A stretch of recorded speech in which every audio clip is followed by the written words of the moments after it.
Hey guys, welcome back to the channel. I hope you're all doing well. Today I have something that I'm very excited to actually share with you. So a few days ago, I guess 2 days ago now, I made a video where I was talking about doing Dragon plus some other events to quadruple dip.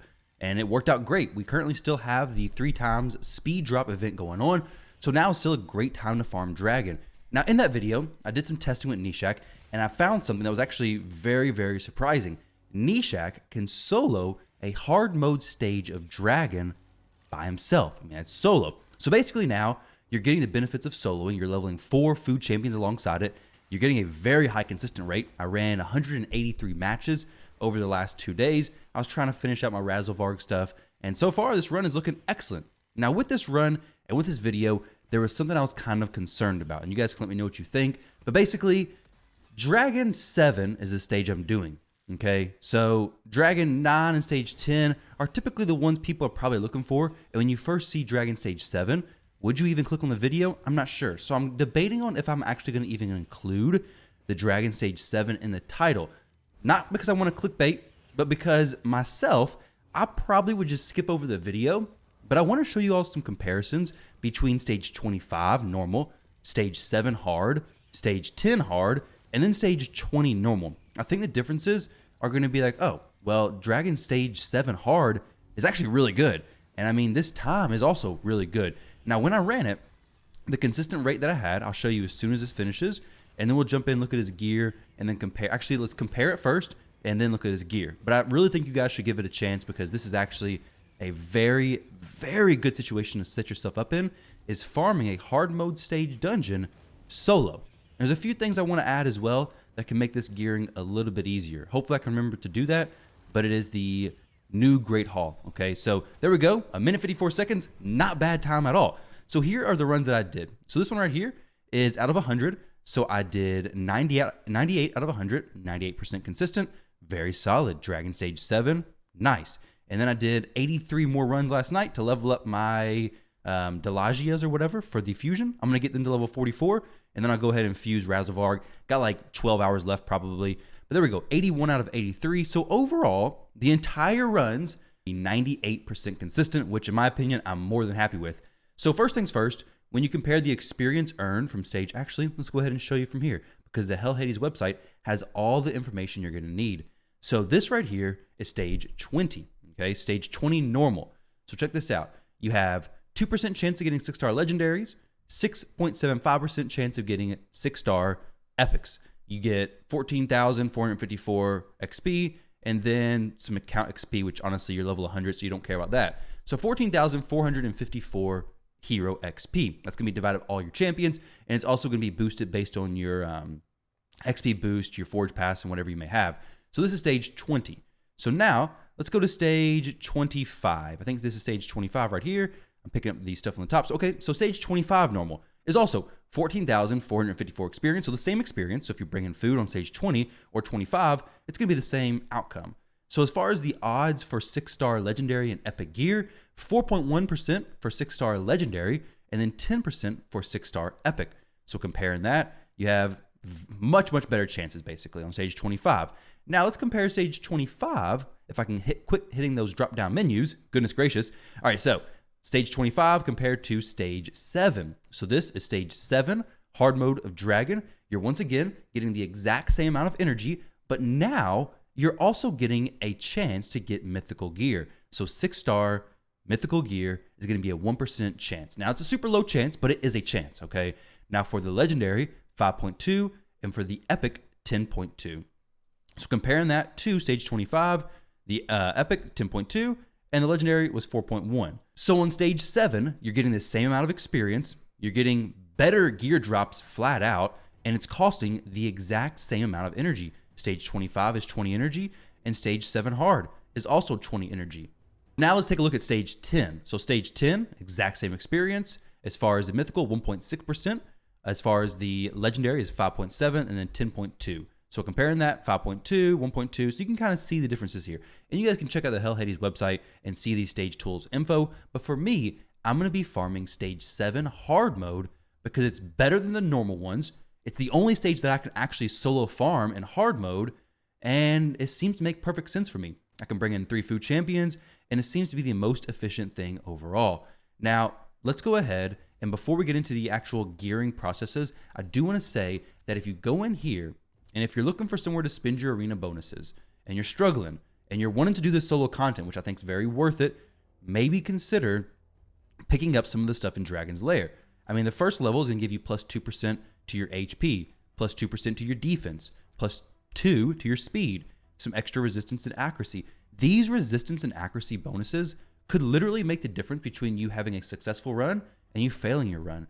So this right here, honestly, I think is excellent for this area of the game. If you're working on solo content for your champions, say your Hydra is already in a decent spot, your clan boss is already in a decent spot, there's really no reason to not go ahead and come in here and start loading some stuff up into Dragon's Lair. Honestly, even if it's just 1 point into each, it's 50 medals, which is just a couple wins. So take that into consideration. I know a lot of times everybody was recommending Hydra and Demon Lord, which definitely makes sense. But for these specific situations where you need specific stat thresholds, this makes complete sense, especially for these lower levels. Now, for the higher levels, you may want to really focus on where your account needs to progress, what your account needs to grow. But for these initial ones, I mean, it's so negligible that you can drop 50. Man, I have plenty of medals saved up. I'm waiting until I really know what I want to invest in. But either way, I want to talk about his actual gearing, which you may be surprised, I don't think is super crazy. Like for me, I went ahead, got him good HP. He needs good HP. He's going regeneration plus immortal. He's getting extra turns. He needs to heal quite a bit every time he takes a turn. So good HP. I didn't really worry about his attack. I'm going to show you guys his pieces of gear. But to be honest, I wasn't trying to gear for attack really at all. Because while that makes the bombs do more damage, majority of his damage is coming from the poisons. So the attack is just going to make him survive less. Which, matter of fact, I may need to switch this, which is also a slight issue. The only fails that I had, I'm pretty sure, was because he loaded the debuff bar up on the dragon too high, causing the dragon to not be able to have the decreased attack, which caused the dragon to actually kill me. So maybe that reaction piece or that revenge piece isn't that great. So more HP on the necklace, and then accuracy on the banner. So accuracy, of course, you're going to want that. You're going to want, I'll show you guys all the stat thresholds in just a minute, but good HP, good defense, the speed, you want to be pretty quick, especially after all the masteries. You ideally want to be faster than the dragon's speed, which once again, I'll show you that in just a moment. But then we have resistance and accuracy based on the stage we're doing. So if you're doing this stage, build him for stage 7. But I'm also using him for stage 25 in my duo team, kind of depending on what I feel like. So I do have him geared for that stage a little bit as well, which the accuracy there, I believe, is 335. So his skills, everything's fully booked, of course. Go ahead and book it.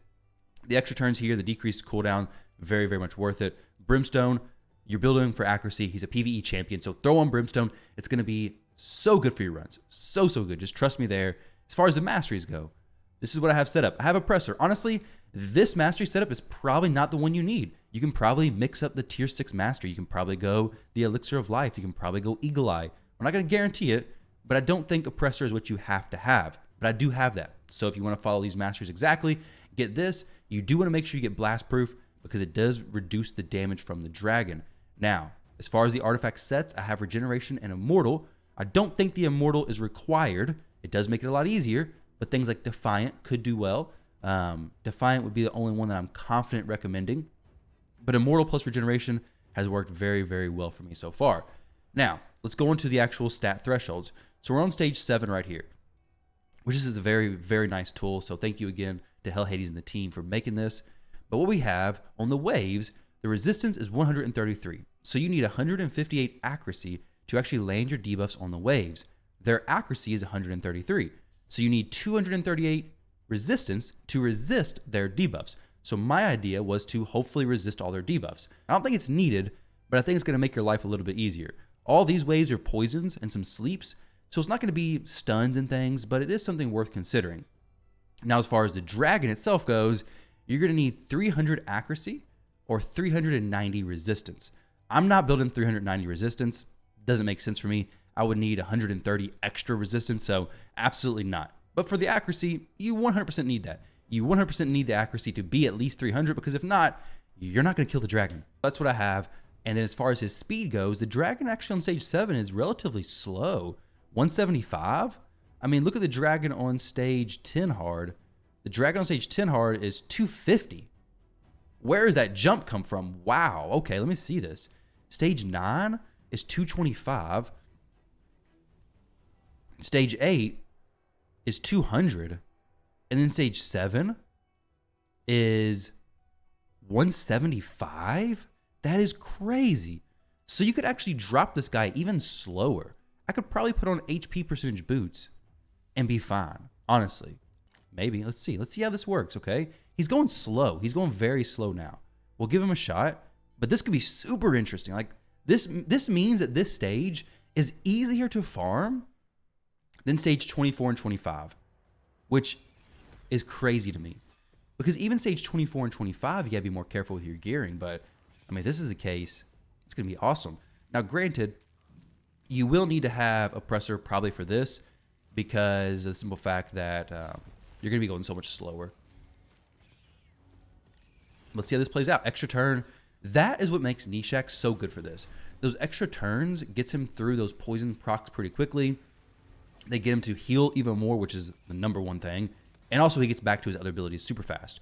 But the biggest thing for the dragon is those extra turns are giving him so much more time to heal. Now, obviously, if you guys didn't know already, the reason why we're doing stage 7 is because Nishack has strong affinity, meaning that the boss is going to have a 15% less likely chance to crit on him.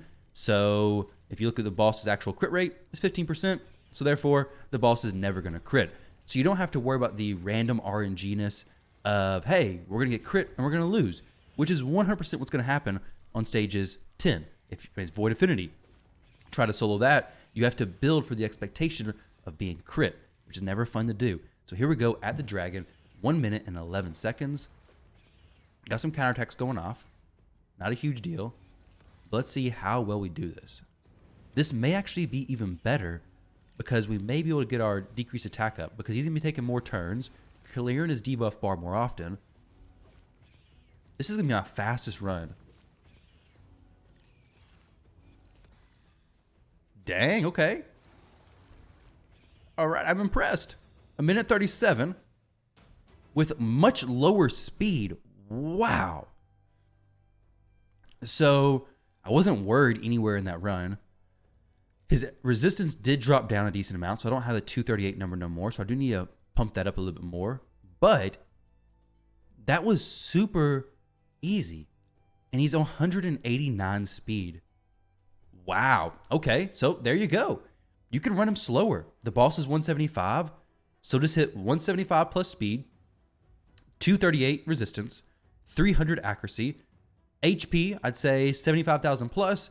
Defense, I'd rather go to 2,500 plus defense, but obviously get what you can. Flat defense on the bottom row is probably going to be ideal. Actually, definitely going to be ideal because his base defense isn't that bad, but flat defense is going to be good. Let's see this. So 300 there, we lose 5k HP. I don't know. It's working as it is. Regeneration Immortal, really like HP because that's what you're healing based off of course. But guys, I don't want to make this video any longer than it has to be. So thank you all very much for watching. Hopefully you enjoyed that. Hopefully you didn't feel like you got clickbaited into this. But like I said, debating on even including the stage 7 in the title because I don't want people to be turned off because of assumptions when in fact, this is actually a really good place to be farming. Either way, guys, hope you have a great rest of your day, and I'll catch you all in the next video.